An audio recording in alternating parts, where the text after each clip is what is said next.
जय श्री राम, जय माँ भवानी। मैं सोशल मीडिया पर टाइम स्पेंड कर रहा था, तभी मैं एक पोस्ट देखता हूँ जो कि लोधी राजपूत समाज से ताल्लुकात थी और उसमें कुछ विमुक्त जातियाँ अर्थात डीएनटी को लेकर के कुछ पोस्ट थी। उसी को लेकर के मैंने कमेंट पढ़ी तो उसमें पाया कि कुछ लोग उस पर खुशी व्यक्त कर रहे हैं तो कुछ लोग उस पर रोष व्यक्त कर रहे हैं। तो आज का जो मुद्दा है, विमुक्त जातियां, क्रिमिनल कास्ट या फिर उसे डीएनटी कहें, एक ही बात होगी। इसी विषय पर आज हम बात करेंगे।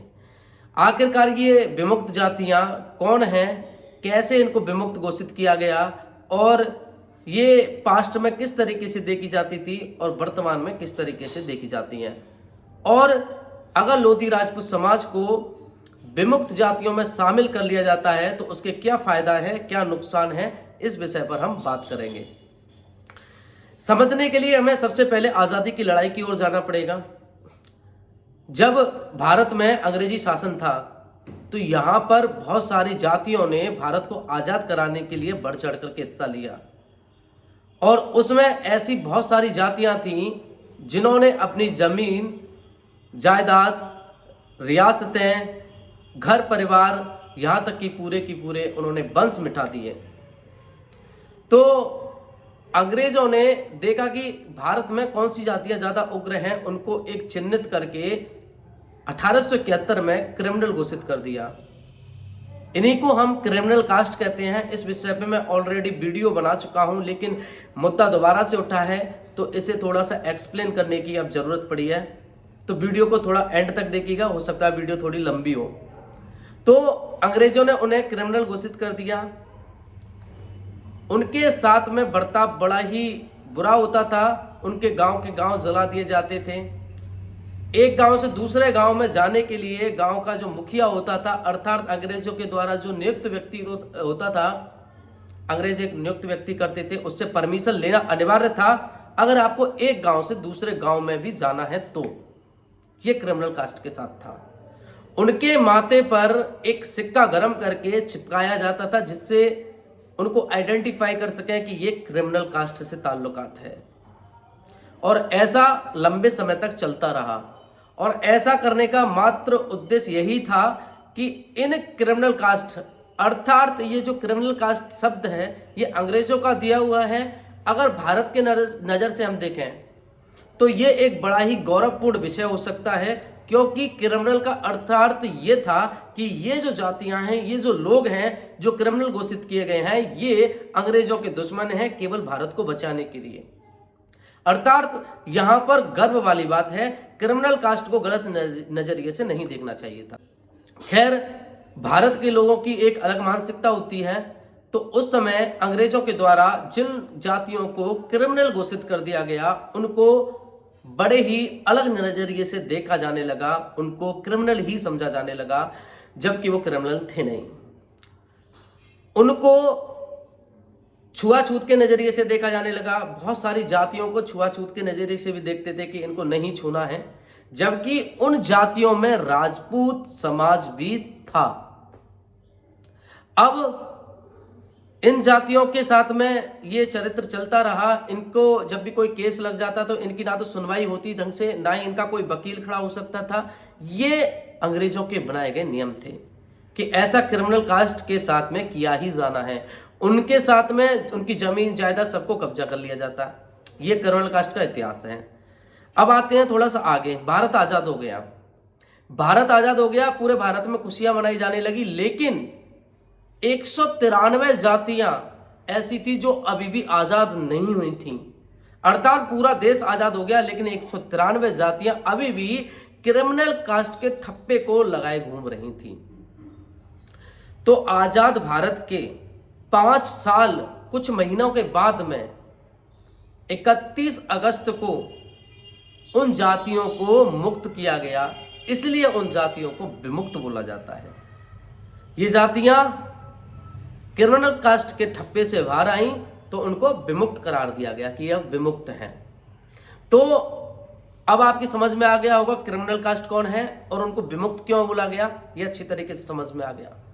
आगे से हम बात करते हैं कि इनको क्या फैसिलिटी दी गई। संविधान जब लिखा गया तो जो क्रिमिनल कास्ट थी उनके लिए ये देखा गया कि इन जातियों ने तो अपना सर्वस्व लुटा दिया भारत को आज़ाद कराने के लिए, तो इनके लिए कुछ ना कुछ ऐसा देना चाहिए जो इनका उत्थान हो सके, क्योंकि अंग्रेजों ने इतना उत्पीड़न किया इन जातियों का कि उनका सर्वस्व लुट गया, उनके पास कुछ भी नहीं बचा, वो सब बर्बाद होते जा रहे थे, जमीन जायदाद बिल्कुल सब खत्म। उन जातियों के अंदर बहुत सारी जो सामाजिक कुरीतियां हैं, सामाजिक बुराइयां हैं, वो विद्यमान होने लगी, क्योंकि क्रिमिनल कास्ट को पढ़ने का अधिकार नहीं था, तो पढ़ भी नहीं पाते थे। और जब पढ़ाई शिक्षा से वंचित हो जाएगा कोई व्यक्ति, तो जाहिर सी बात है कि उसके परिवार में कुरीतियां विद्यमान हो ही जाएंगी। तो उन जातियों को कुरीतियों ने घेर लिया, वो पिछड़ते गए और उनकी आर्थिक, शैक्षणिक और जो भी क्षमता होती है जिससे हम एक सामाजिक स्थिति का आकलन करते हैं, उसके रूप से वो बहुत ज़्यादा पिछड़ गए। तो उनको एक सर्टिफिकेट इशू करने लग गए कि इस सर्टिफिकेट के द्वारा इनको रिजर्वेशन में बहुत ज़्यादा प्राथमिकता दी जाएगी। सबसे पहले जो भारत के रिसोर्सेस हैं या फिर जो भी जॉब वैकेंसी निकलती हैं, उन पर इनका पहला हक है। तो सबसे पहले रिजर्वेशन में इन लोगों का हक माना जाता था, उसके बाद में एसटी, एससी, ओबीसी, जनरल, ये सब बाद की बात थी। सबसे पहला हक था क्रिमिनल कास्ट का, और इसका एकमात्र उद्देश्य यही था कि इन लोगों के पुरखे दादाओं ने अपना सर्वस्व लौटा दिया, सब कुछ खत्म कर दिया, तो इनको मिलना भी स्वाभाविक था, इसलिए इन लोगों को सर्टिफिकेट इशू किए जाते थे। अब इन जातियों के साथ में बड़ा ही बुरा तब हुआ जब इनको जो सर्टिफिकेट है वो इशू करना बंद कर दिया। अब इनको ये सर्टिफिकेट मिलना बंद हो गए। अब क्या हुआ कि इन जातियों को उठा करके अन्य कैटेगरी में डाल दिया। क्रिमिनल कास्ट के जो सर्टिफिकेट नहीं मिल रहे थे, तो इनको एक लॉलीपॉप पकड़ाया गया, ओबीसी का, एससी एसटी का, कुछ को जनरल का। तो ये सारी जातियां क्रिमिनल कास्ट के दर्जे से निकाल करके इनको भिन्न भिन्न कैटेगरी में डाल दिया। और जो क्रिमिनल कास्ट के, जो डीएनटी के विमुक्त जातियों को जो बेनिफिट्स मिलते थे, जो रिजर्वेशन मिलता था, जो फायदा मिलता था, ताकि इनके पुरखादादाओं ने अपना सर्वस्व लुटा दिया तो इनको फायदा मिलना चाहिए, वो इनको मिलना बंद हो गया। अब वर्तमान की बात करते हैं कि ये फिर से क्यों मुद्दा उठा है। वर्तमान में बहुत सारे ऐसे लोग हैं जो इन विमुक्त जातियों के उस बेनिफिट को फिर से लागू करवाना चाहते हैं, और ये चाहते हैं कि फिर से इन लोगों को वो सर्टिफिकेट मिले ताकि इन लोगों का उत्थान हो सके। अभी उत्तर प्रदेश की बात करें तो उत्तर प्रदेश में ऐसा सुना जाता है कि उत्तर प्रदेश के 3 जिलों में अभी टीएनटी का दर्जा मिला हुआ है। वो 3 जिले कौन से मैं आपको बता देता हूँ। उन 3 जिलों में शामिल हैं फिरोजाबाद, जिसकी 2 तहसीलें हैं, सिकवाबाद व जसराना, और दूसरा जिला है फतेहपुर, तीसरा है मैनपुरी। ऐसा कहा जाता है कि इन 3 जो जिले हैं उत्तर प्रदेश के, इनमें डीएनटी का दर्जा लोधी राजपूतों को मिला हुआ है। क्या सच्चाई है, ये मैंने जब धरातल पे कुछ लोगों से बात की तो उनका कहना है कि ऐसा कोई सर्टिफिकेट उनका नहीं बना है। अगर कोई भी व्यक्ति इन 3 जिलों में से देख रहा है इस वीडियो को, तो कमेंट करके जरूर बताइएगा क्या उनको ऐसा कोई भी सर्टिफिकेट अभी तक मिला है, जरूर बताइएगा, ताकि हमारे अन्य भाइयों को भी पता चले। जैसा मुझे पता चला है कि उनके पास में ऐसा सर्टिफिकेट नहीं है, हो सकता है कुछ लोगों के पास हो, तो कृपया कमेंट करके जरूर बताइएगा। अब मैं बात करता हूं कि डीएनटी में कौन सी मुख्य जातियां हैं, तो उनमें से मैं कुछ नाम बोल रहा हूं। इनमें शामिल है बंजारा, धनगर, बैरागी। बैरागी ध्यान दीजिएगा, बैरागी एक ब्राह्मण समाज से ताल्लुकात शब्द है, तो ये जो बैरागी होते हैं वो ब्राह्मण समाज में ही शामिल किए जाते हैं। पाल, गडरिया, ये पाल और गडरिया बघेल समाज से आते हैं। और सांसी, भेदकुट, छाता, नट, गधीला, ढोम, बावरिया, जगजम जोगी, कालवेलिया, बंगाली, बाजीगर, महातम, मला, मागग्रोड़ी, मदारी, बागरी, कबूतरिया, पारदी, भोई, खेवट, अहेरिया, बहेलिया, नायक, सपेरा, सिंगित, सिगलीगर, ये ऐसी जातियां थीं जो वर्तमान में अभी इन लोगों ने चिन्हित की हैं। वो 666 ये जातियां इन्होंने चिन्हित की हैं, और उस समय जो जातियां थी वो 193 जातियां थी जो अब अलग अलग फिरकों में बढ़ चुकी हैं, और वो 666 मतलब 666 ये हो चुकी हैं।